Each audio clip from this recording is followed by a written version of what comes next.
Coucou tout le monde, j'espère que vous allez bien. Bienvenue sur ma chaîne pour une nouvelle vidéo. J'espère que vous avez passé un très beau mois de décembre, riche en cadeaux et en nouvelles lectures. Je vais commencer tout d'abord cette vidéo par vous souhaiter une très belle année 2018 à tous. De la joie, une très bonne santé, beaucoup d'argent et surtout tout plein de belles lectures. Se tenait au mois de décembre le salon du livre jeunesse et de la presse à Montreuil. Je n'y suis pas restée longtemps, j'y suis allée le 2 décembre, le matin, j'avais quelque chose de prévu le midi et l'après-midi. Du coup, j'y suis vraiment allée en coupe-vent avec une amie. Et je tenais absolument à avoir une dédicace, celle de Christelle Dabos. Donc Christelle Dabos, c'est l'auteur de La Passe Miroir, dont j'avais parlé dans ma toute première vidéo. C'était le bilan livresque de août-septembre de mémoire. Donc si vous voulez avoir un résumé et mon avis sur ce livre, je vous invite à regarder ma première vidéo. Pour revenir à Christelle Dabos, j'ai eu sa dédicace. J'ai un petit mot pour tous ses fans. Le 4e tome est en cours d'écriture. Elle ne sait pas quand est-ce qu'il va sortir exactement. Ce qu'elle a pu me dire, c'est qu'elle mettait environ 1 an pour écrire un volume. On va commencer le bilan du mois si vous voulez bien. Donc 4 livres à vous présenter. Comme je vous l'ai expliqué dans une précédente vidéo, je vous présenterai 4 livres par mois. Pour pas que la vidéo dure trop longtemps. On commence par mon coup de cœur du mois. D'après une histoire vraie de Delphine de Vigan aux éditions Le Livre de Poche. Delphine de Vigan est un auteur qui raconte des histoires semi-autobiographiques, on va dire, à savoir qu'elle se base sur des faits de sa vie privée et en y ajoutant de la fiction.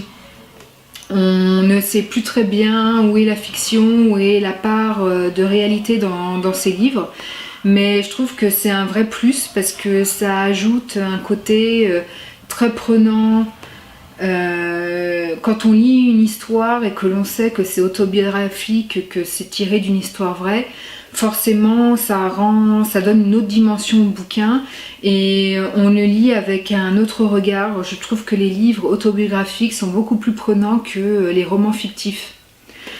Et c'est vrai que bon, du coup, Delphine de Vigan, il y a une part d'autobiographie dans ses livres, une part de fictif, on ne sait plus trop déceler le vrai du faux, mais c'est pas grave, c'est génial, c'est addictif, c'est tout ce que vous voulez, c'est un coup de cœur. Elle a écrit avant ce livre Rien ne s'oppose à la nuit, qui a reçu beaucoup de prix, qui l'a révélé au grand public, qui a été numéro 1 des ventes, que j'ai lu, que j'avais trouvé vraiment super bien. Et dans ce livre, elle y racontait la bipolarité de sa maman et les drames familiaux qui avaient jalonné sa vie. Si je vous raconte ça, c'est parce que c'est important, je pense, de lire Rien ne s'oppose à la nuit avant de lire ce bouquin d'après une histoire vraie. Je vous explique pourquoi. Dans ce livre, Delphine, donc l'auteur, a arrêté d'écrire à cause d'une fragilité qui est amplifiée par la réception de lettres anonymes l'accusant de salir sa famille à cause de son précédent livre. Donc il n'y a pas de titre du précédent livre, mais on suppose que la personne parle de Rien ne s'oppose à la nuit. C'est pour ça que je vous invite à lire Rien ne s'oppose à la nuit avant de lire ce livre. Et donc cette fragilité est amplifiée par ces lettres anonymes et du coup elle va sombrer dans le mutisme et elle va pas réussir à écrire de nouveau. Lors d'une soirée, elle va rencontrer une jeune femme qu'elle appelle elle tout au long du récit. Donc elle va rencontrer elle, avec qui elle va devenir très amie. Et il s'avère au fur et à mesure de la lecture du livre que cette elle devient très intrusive dans la vie de Delphine. J'ai eu vraiment un coup de cœur pour ce livre d'une grande finesse. C'est un thriller psychologique, c'est écrit avec une plume très sensible, c'est captivant humainement parlant. D'ailleurs, pour que vous vous donniez un aperçu de l'écriture du bouquin et de la finesse d'esprit de la personne qui a écrit ce livre, je vais vous lire un petit passage, vite fait. Selon elle, il était impossible à l'âge adulte d'avoir plusieurs amis, plusieurs vrais amis. Elle ne parlait pas des copines, mais de la personne avec laquelle on pouvait tout partager. unique. La personne qui pouvait tout entendre, tout comprendre, qui ne jugeait pas. J'ai dit que pour moi, il y en avait plusieurs. Chacune de ces relations avait sa tonalité propre, son rythme et sa fréquence, ses sujets de prédilection et ses tabous. Mes amies étaient différentes les unes des autres et je partageais avec elles des choses différentes. Chacune comptait pour moi de manière unique. Voilà, pour vous donner un aperçu, je trouve ça très beau. Je vous montre son précédent livre, voilà, pour que vous ayez une image en tête. Delphine de Vigan, Rien ne s'oppose à la nuit. On passe maintenant à du roman policier. Alors, excusez-moi pour la prononciation et du titre et du nom de l'auteur, c'est islandais et c'est juste imprononçable pour moi. Donc, Snor de Ragnar Jonasson aux éditions Le Point. C'est la première enquête de Harry Thor. Harry Thor, il vient seulement de quitter l'école de police et il va avoir pour mission de mener l'enquête sur la mort d'un vieil écrivain qui fait une chute mortelle dans les escaliers d'un théâtre et d'une jeune femme qui va être retrouvée morte à demi nue dans la neige.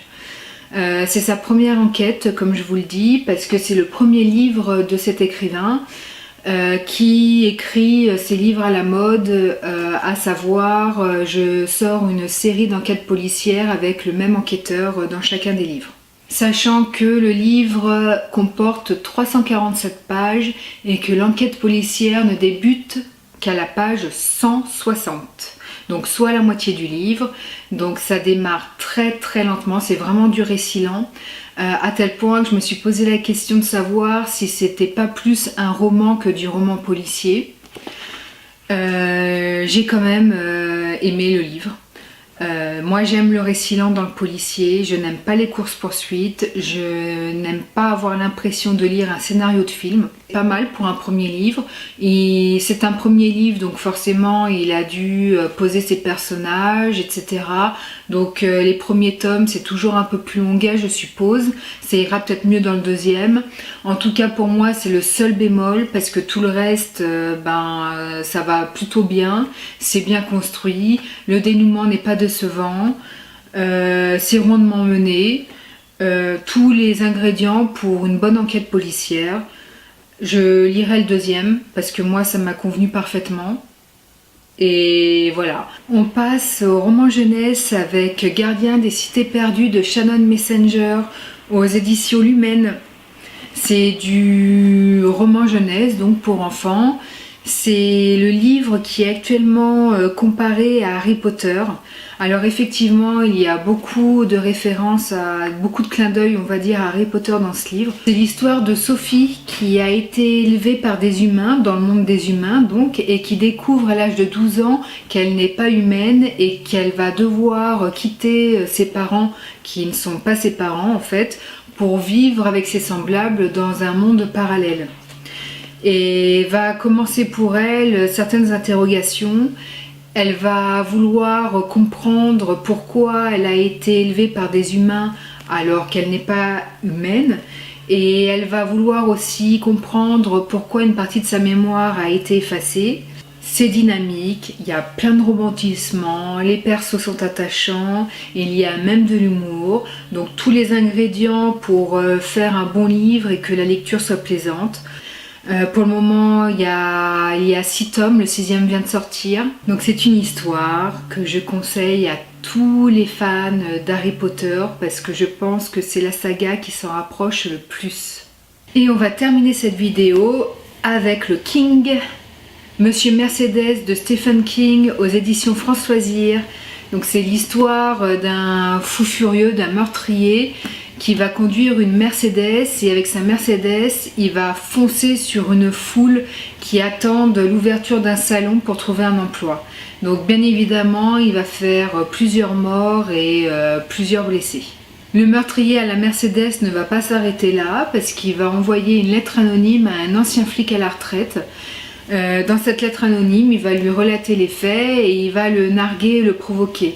Donc qu'est-ce que ça va avoir comme conséquence? Tout simplement que cet ancien flic à la retraite va vouloir mener son enquête et remonter à ce tueur. Évidemment, il va devoir mener l'enquête en mode off, puisque comme il est à la retraite, il va pas pouvoir le faire à visage découvert, on va dire. Et donc il va mener l'enquête avec son jardinier, un petit jeune qui est geek et apparemment qui est un pro de l'informatique. Il va mener l'enquête également aussi avec une femme qui va devenir sa maîtresse et qui va le payer pour justement qu'il mène l'enquête parce que sa sœur qui possédait la Mercedes volée s'est suicidée à la suite de ça, etc. etc. Bref, c'est un livre très sympathique, assez prenant. C'est pas le meilleur livre de Stephen King, il en a écrit de bien meilleurs. Mais moi, ce que j'ai aimé, c'est quand même la finesse dans l'analyse du meurtrier, son profil psychologique, c'est assez fin. Ce que j'ai aimé aussi dans ce polar, c'est l'humour. Je ne connaissais pas vraiment King sous cette facette. Alors moi, Stephen King, j'ai pas lu beaucoup de livres de lui. Je les ai lus essentiellement quand j'étais plus jeune, quand j'étais adolescente. Donc j'en ai plus trop de souvenirs, à part mon préféré qui est Misery. Donc en fait, ces livres, ils sont là. Donc vous voyez, j'en ai pas lu beaucoup, j'en ai lu 11-12, pas plus. Et mon préféré, c'est Misery. Et je les ai lus essentiellement quand j'étais ado. Alors je m'en souviens plus trop, mais je me souvenais pas avoir lu de l'humour et surtout cette critique de la société américaine. Dans ce livre par exemple, Stephen King il se fout vraiment de la gueule de l'américain moyen avec beaucoup d'humour. Je vous donne un exemple, dans ce livre il parle d'un boys band qui fait fureur aux États-Unis. Et il y a un perso dans ce livre qui est une petite ado, elle a 12 ans et elle est amoureuse de ce groupe. Et ce groupe, elle va les voir en concert et ils ont sorti un disque et le disque s'appelle Des bisous sur la grande roue. Moi je sais pas vous, hein, mais moi je me suis bidonnée pendant 5 minutes quand j'ai lu le titre de l'album tellement que ça m'a fait rire. Et je me dis putain, il se fout vraiment de la gueule des Américains. Il y a vraiment dans ce livre en tout cas, je sais pas si c'est le cas pour tous les livres de Stephen King, mais dans ce livre en tout cas il y a vraiment une critique de la société américaine, de l'américain moyen et je me suis bidonnée. Donc voilà, un livre sympa à lire, avec de l'humour, bien construit, avec une finesse dans l'analyse du profil du tueur.